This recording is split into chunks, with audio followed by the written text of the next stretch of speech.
अटल बिहारी वाजपेयी जी की सरकार जब 1998 में बनी थी, तब भारत के ऊर्जा मंत्री आदरणीय कुमार मंगलम जी हुआ करते थे। मुझे आज भी याद है, कुमार मंगलम जी जो पावर मिनिस्टर भारत सरकार थे, तब उन्होंने इस चंद्रभागा नदी, जो चिनाब नदी के नाम से भी मशहूर है, इसमें 20,000 मेगावाट बिजली पावर जनरेट करने के लिए पावर प्रोजेक्ट्स को आइडेंटिफाई किया गया था।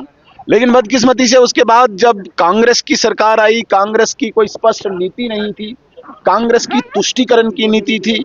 कभी वो वाटर ट्रीटी पे बैकफुट पे आए, कभी वो अपनी नाकामियों की असफलताओं के कारण पीछे आए। तो आज जिस प्रकार से ऊर्जा के क्षेत्र में भारत लगातार आगे बढ़ रहा है, पिछले लगभग 10 सालों से जम्मू कश्मीर में ही 5-7 पावर प्रोजेक्ट्स निर्माणाधीन है, अंडर कंस्ट्रक्शन है। और ऑपरेशन सिंदूर के बाद जिस प्रकार से सावलाकोट जो पावर प्रोजेक्ट, जिस पे पाकिस्तान बार बार आपत्ति दर्ज करता था और नरेंद्र मोदी जी ने कहा था कि पानी और खून एक साथ नहीं बहेगा, वाटर स्ट्राइक होगी, उस सावलाकोट का टेंडर करके भारत सरकार ने अपनी स्पष्ट नीति और सही दिशा को स्पष्ट कर दिया है। सावलाकोट बनेगा, इंपॉर्टेंट है, और ये स्ट्रेटजिकली भी, कूटनीतिक दृष्टि से भी इंपॉर्टेंट है और पावर जनरेशन की दृष्टि से भी इंपॉर्टेंट है।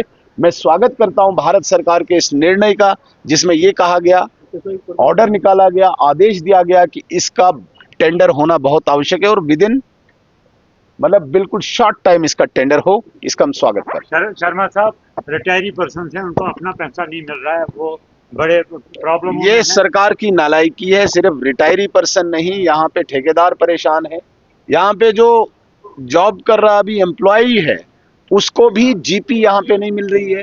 तो ये कहीं ना कहीं नाकामयाबी इस जम्मू कश्मीर सरकार की है, जिन्होंने बहुत ख्वाब और सपने दिखाए थे। ये बड़ी बदकिस्मती।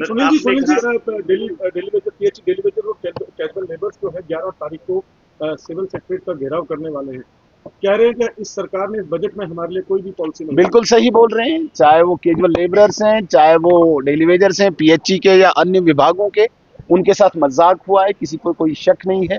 आज उन्होंने कहा कि फेज्ड मैनर में इनको रेगुलराइज करेंगे। भाई क्या फेज्ड मैनर, कौन सी पॉलिसी है, किन लोगों को आप रेगुलर करेंगे, किन डिपार्टमेंट्स में करेंगे, क्या उसमें टाइम बार रखेंगे, क्या उसमें एज बार रखेंगे?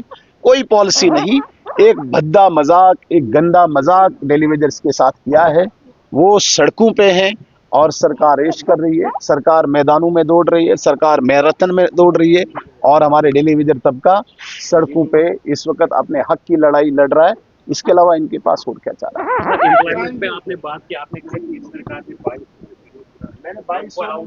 24,000 नौकरियों को इन्होंने आउटसोर्स किया हुआ है और इन्हीं का जवाब फाइल में आया हुआ है। कल इनके बड़े विधायक बोल रहे थे मैं झूठ बोल रहा हूँ। कहाँ से लाए? मुझे नहीं पता है कहाँ से लाया, मुझे पूछ के थोड़ी लाया। इन्होंने कोई कंपनी लाई, आउटसोर्स कंपनी, वो भी ब्लैक लिस्टेड होगी, उस ब्लैक लिस्टेड कंपनी के थ्रू ये लगा रहे हैं। कोई मेरिट नहीं। जो बच्चा मेहनत करके इंतजार कर रहा है, एडवर्टीजमेंट निकलेगी, जो बच्चा इंतजार कर रहा है कि फॉर्म भर के मैं इंटरव्यू दूंगा, रिटर्न दूंगा, उस बच्चे के साथ मजाक हुआ है। अनएम्प्लॉयमेंट इतनी बढ़ रही है और उसके बावजूद ये आउटसोर्स कर रहे हैं। तुम डायरेक्ट क्यों नहीं लगा रहे हो? अगर आपने आउटसोर्स ही करना है, वहां पे भी कोई प्रॉपर मैकेनिज्म रखो रिक्रूटमेंट का। तो एक बहुत बड़ा मजाक उन लोगों के साथ।